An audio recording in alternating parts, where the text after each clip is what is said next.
हो सकता हो, बुरा नहीं मानना आप, हो सकता हो मैं भी हुआ हूँ, आप किसी गरीब घर में पैदा हुए हो, इसमें आपकी कोई गलती नहीं। मैं भी एक गरीब घर में पैदा हुआ, इसमें मेरी कोई गलती नहीं।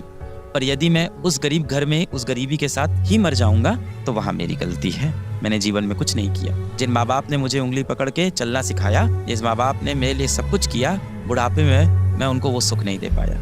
आप नहीं चाहते बेटा कि जिस दिन आप 25 साल के 26 साल के हो, उस टाइम आपकी माताश्री अच्छे कपड़े पहने, उस दिन आपकी माताश्री एक अच्छी गाड़ी से चले, अच्छे सुख सुविधा उनको मिले, घर में आप एक इन्वर्टर लगवा पाओ कम से कम अपने, कि लाइट जाए तो पंखा चल पाए, माताश्री आपकी गर्मी में ना बैठे। आप अपने पिताजी के लिए एक बेल्ट खरीद पाओ, क्योंकि वो बिना बेल्ट के कई बार आपने देखा होगा पैंट ऐसे ही पहन लेते हैं, एक बेल्ट तक नहीं खरीदते अपने लिए। मैंने ऐसे बापों को देखा है जो रस्सी बांध लेते हैं पैंट में, बेल्ट की जगह, कि कोई बात नहीं, और उसके ऊपर शर्ट से ऐसे ढक लेते हैं किसी को दिखाई ना पड़े।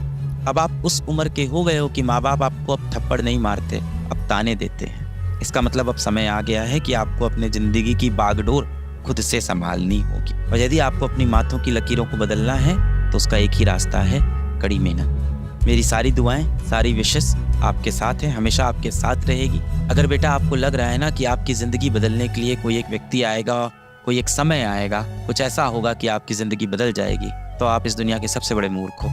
जिस इंसान को भी लगता है ना कि उसकी ज़िंदगी कोई और बदलने वाला है, उस इंसान ने कभी आईना नहीं देखा है। आपकी ज़िंदगी सिर्फ एक व्यक्ति बदल सकता है, आप खुद।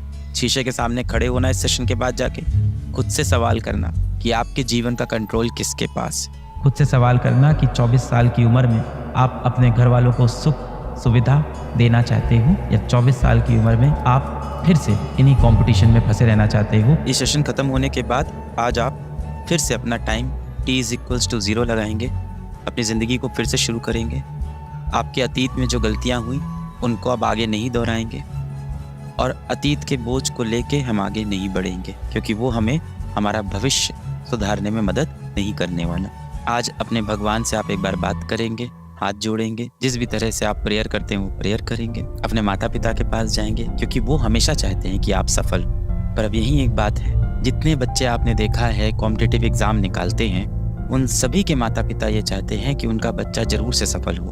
पर जितने बच्चे कॉम्पिटिटिव एग्जाम नहीं निकालते, उनके माता पिता भी यही चाहते हैं कि वो बच्चा सफल हो। कहने का मतलब आपकी सफलता में सबसे बड़ा योगदान आपका होगा। सब कहने की बातें हैं कि माता पिता का सहयोग बहुत ज़रूरी है, दोस्तों का सहयोग बहुत ज़रूरी है, हालातों का सहयोग बहुत ज़रूरी है। अगर अपनी ज़िंदगी कोई बदल सकता है तो वो आईने में जो इंसान दिख रहा है वही है। जो इंसान जीवन में सफल है उसके माता पिता भी चाहते थे कि वो सफल हो, और जो असफल हुआ उसके माता पिता भी यही चाहते थे कि वो सफल। तो सभी के माता पिता चाहते हैं हम सफल हो, पर जीवन में सफल वही व्यक्ति होगा जो खुद से मेहनत करे। ये सब कहने की बातें हैं कि माता पिता का आशीर्वाद था तो मैं सफल हुआ, दोस्तों का साथ था तो मैं सफल हुआ, अच्छे शिक्षक मिल गए तो मैं सफल हुआ। इन सब का कहीं ना कहीं महत्व है जीवन में, पर सबसे ज़्यादा महत्व है कि आपने अपने जीवन में कितना तप किया, कितना परिश्रम किया।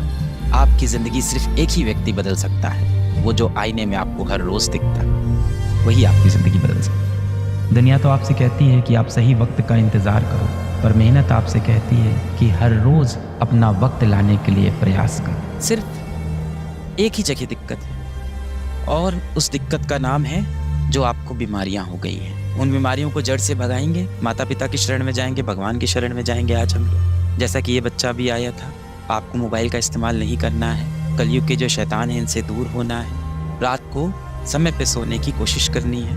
यदि आप देर रात तक पढ़ाई करते हैं तो वो सही है, क्योंकि इस जिंदगी में सबसे ऊपर कर्म है। अगर कर्म कर रहे हो अपना तब तो कोई दिक्कत नहीं, पर कोई ऐसी वैसी आप चीज़ें कर रहे हो जिससे आपका समय खराब हो रहा है तो वो नहीं करना है। अक्सर आँख बंद करते हैं, नींद नहीं आती है, मन बहुत चंचल होता है।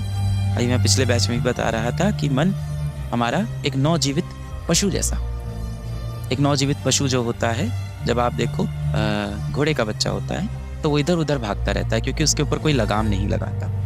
इसी तरह से जो आपकी इंद्रियां हैं, आपका जो मन है, उसके ऊपर कोई लगाम नहीं लगाता, वो इधर उधर कहीं भी भागता रहता है। आँख बंद करो, बहुत सारे ख्याल आते रहते हैं। अब आपके पास जीवन में बहुत सारे पैसे नहीं है, कहीं ना कहीं हो सकता हो आपके पिताजी भी इतने सारे पैसे जिंदगी में नहीं कमा पाए, और ये सच है। पर हाँ, आपकी परवरिश में उन्होंने जो कर सकते थे उन्होंने बेस्ट किया।